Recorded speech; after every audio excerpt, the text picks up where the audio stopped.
homemade roast beef from this bottom round roast. That's this time on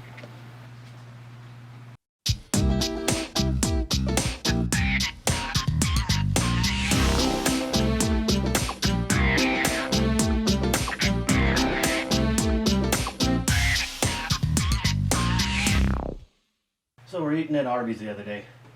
I know, but we were hungry and it was close. And I began to wonder, what is roast beef? Well, I looked it up on the internet, and originally roast beef was prime rib, roasted. Don't think Arby's uses prime rib, or they would charge a lot more than they do charge already. So found out that what they usually use nowadays is bottom round. I don't think you can read that, but it's this, I understand, is what you can make real roast beef out of now. Any roast can be roast beef. You can use chuck roast, or you can use prime rib if you happen to be so inclined. I'm going to try it with this round roast, bottom round roast today. So at least certified Angus, which means nothing, but hopefully it's a better piece of meat. Okay, we're going to do it simply today. We're going to do the roast simply. Going to put some Worcestershire sauce on it. That's gives it a little bit of flavoring and gives it something for the rub to tend to. Going back to this pecan rub, John Henry's is really good stuff. Pecan rub, really good stuff. So that's what we're going to rub it in. Let it sit there for 30-45 minutes. Just sort of mingle a little bit while I get the Green Mountain Grill ready. But so just going to shake this up a little bit. And then it's just as simple as enough on the coat. Yeah, I should have some of my gloves on, but I don't know where they're at.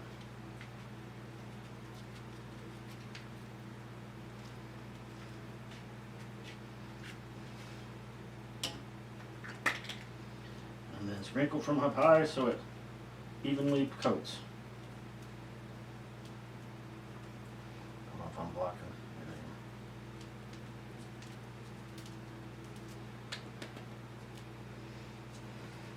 These shakers never work.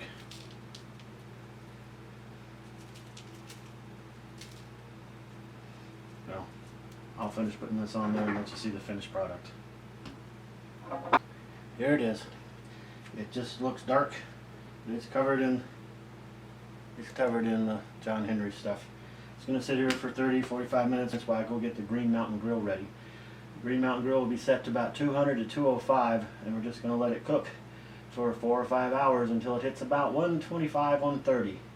Then when it hits that, we're going to crank that grill up to as hot as it goes, which is 500 degrees, and try to get a little bit of a sear on the outside.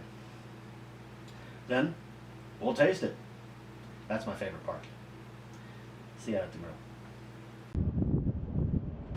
the smoker's at 200 degrees. It's time to put on the meat. Due to the wind, most of my audio was obstructed. Basically all I said was what I just said before. The grill's up to 200 degrees. I'm going to stick it on. We're going to keep it there until 120 degrees, and then we're going to crank it up to 500 degrees. But it's right at an hour in the cooker at 200 degrees, a little bit above 205, something like that. Internal temperature is 108, on its way to 125. Dang wind did it again. Basically all I said was the meat's up to 129 degrees internally, so now it's time to crank the smoker up to 500 degrees and try to get that sear.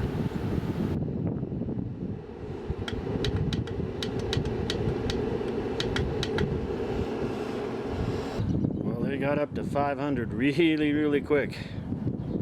Much quicker than I expected it to. It's 1:42, time to take it off the grill. Just check it out. Yep, the wind got me again. Basically what I said was, look at that crust. The bottom was a little thicker than the top, which actually was pretty tasty. Gonna take it off the grill now and go in and cut it. Here it is, cut open. Great crust. Moist as it can be, a little pink in the middle. Perfect, I'd say. Now for the fun part, getting to eat some.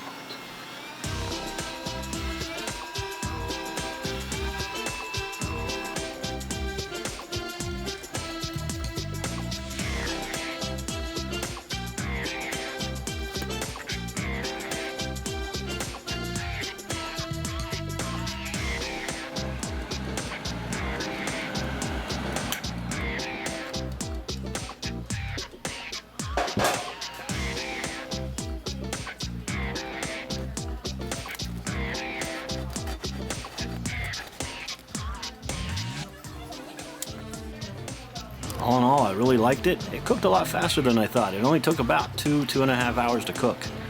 So I'll definitely be doing this again. That's it for this edition of The Gadget Griller.